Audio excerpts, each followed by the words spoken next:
Hi and welcome back. As you can see, we have a new environment because we're traveling through Europe, so bear with me. June was a busy month across the markets that matter to us at Ayni Gold. Gold stayed in focus, crypto continued to rebuild around institutional demands and clear regulation, and real-world assets kept moving from narrative into real-world financial infrastructure, actually. For Ayni Gold, the month was all about execution. We worked on the product, pushed the gold units live, and the narrative forward. We're trying to continue the community building and also to make the connection between the license, gold production, and the on-chain access. This is the Ayni Gold June update. I'm Daniel Tschinkel, CTO at Ayni Gold, so let's get into it.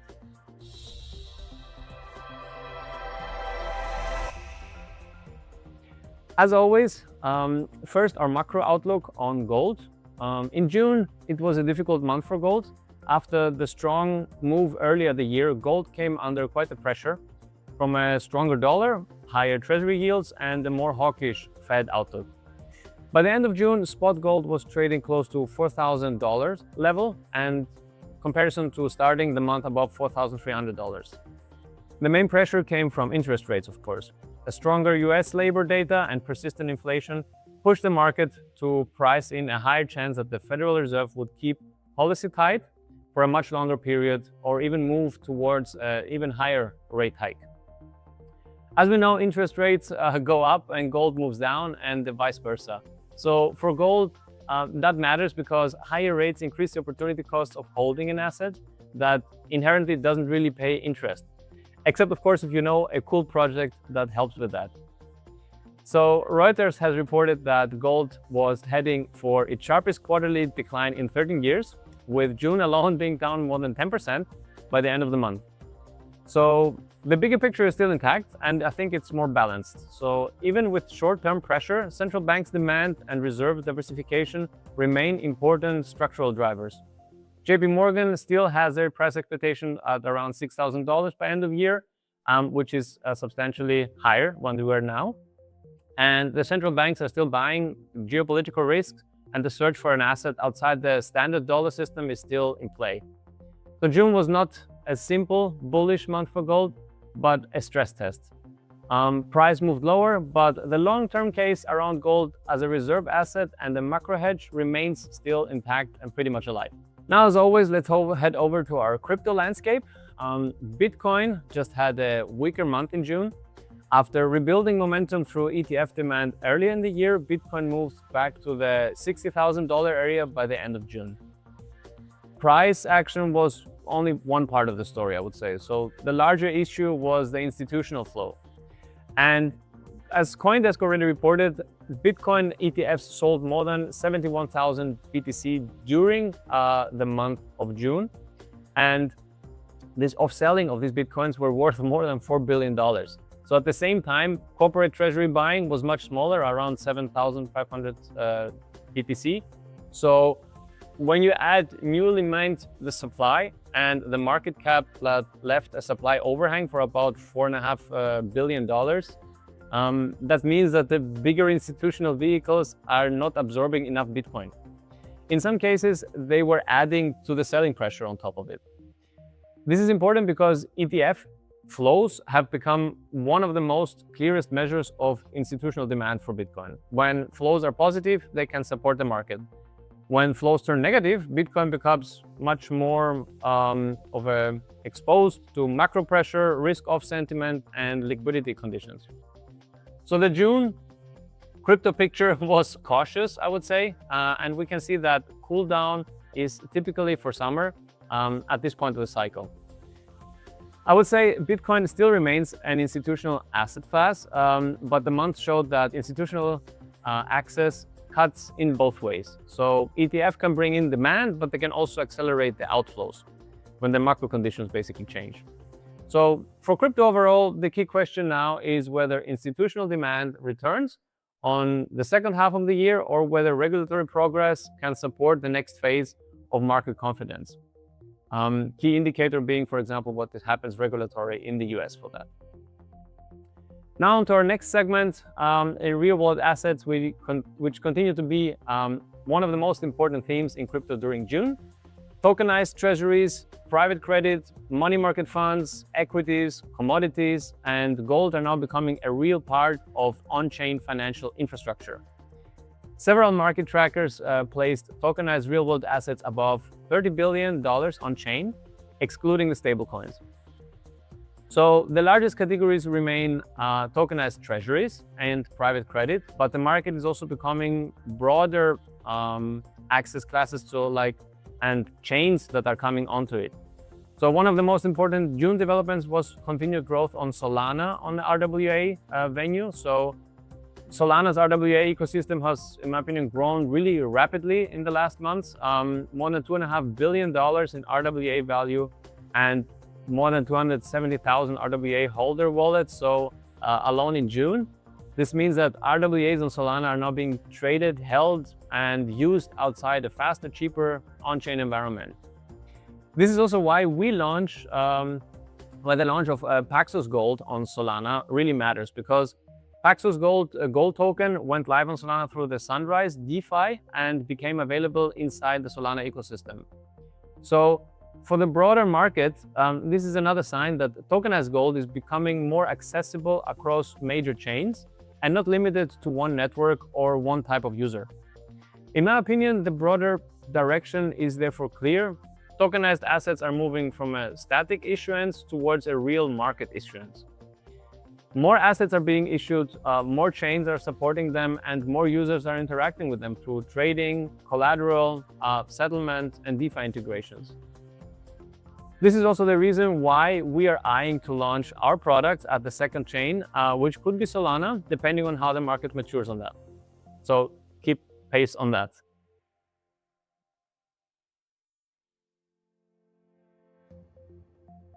Of course, we also have to provide now some updates on our gold mine. At the concession level, June was focused on practical operating improvements. The team carried out work to optimize the loading at the quarry and arrange additional passing roads to improve the movement around the site and make it easier basically to access the key areas. Work is also nearing completion on the repair area near the operating complex, which is very important. And this should make also the maintenance more organized and help reduce downtime around equipment that we're servicing there. Another important update is on the worker infrastructure side. Construction is underway on a small sports area with a football field designed to support recreation and quality of life for the team working on the site. I think this is very important, of course. The team is also carrying out commissioning work at the finishing module so that we have additional updates for you probably next month on that. Altogether, these updates improve the daily operation base at Minerales San Hilario, better site movement, more organized maintenance, stronger worker infrastructure, and we continue to improve the progress on the finishing module. Overall, really good stuff.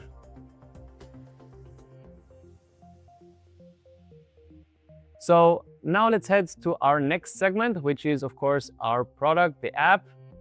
On the product side, June was focused on making Ayni Gold experience easier and access to it more easier to understand. So one of the key updates were the gold units, and I think you all have seen it by now if you're already part of it. Gold units are a new way to access the Ayni Gold model inside our app. They're designed to make the product more accessible for users who want a simpler way to enter the Ayni ecosystem. We have a limited Genesis collection that is already live, and you can explore it directly in the app. See the available tiers around 1,000 Genesis pieces, starting from already $30. Additionally, the gold units marketplace is also available in our app, where you can acquire gold units from the secondary market and list it in the marketplace. So if you want to learn more about it, check out the availability, check out it in the Ayni Gold app and in the marketplace section. And you can visit it also on the website to understand more about the model. Also, additionally, we have the app enhancements, which we also continue to work on the localization. And I think we have done a pretty good job on that because we are now able to offer the website in Spanish-speaking users, which is important for both Peruvian operating base because since we're Peruvian operating as a base, and the broader Spanish-speaking community. And therefore you will be able to find out more about gold, real-world assets, and everything around our app. So if you're already a user of the app, then you will have noticed that in June, we also launched the daily rewards emails. You will be getting them in your email every time you receive rewards. So users will get these daily updates and they will see the USD value, the grams of gold, PAXG gold price, and the Ayni token price. This makes it easier to track the participation, of course, and stay connected with the Ayni Gold ecosystem. Then on the technical front, we have done some further improvements on the app in terms of UI and the UX, and some bug fixing, of course, which some of you have pointed out. Thank you very much for that. And users are also now able to view the gold units with the various filters and the categories. This would make the search for the perfect unit much easier. Also, when a gold unit is sold, you will now be able to see it as grayed out within your portfolio, which indicates that there is no longer available and therefore provides a better overview for looking through them. And that's it for the updates for the app. Now, let's head over to our ecosystem updates, which one of the main highlights of June was the On-Chain Metals Club live discussion, which we had.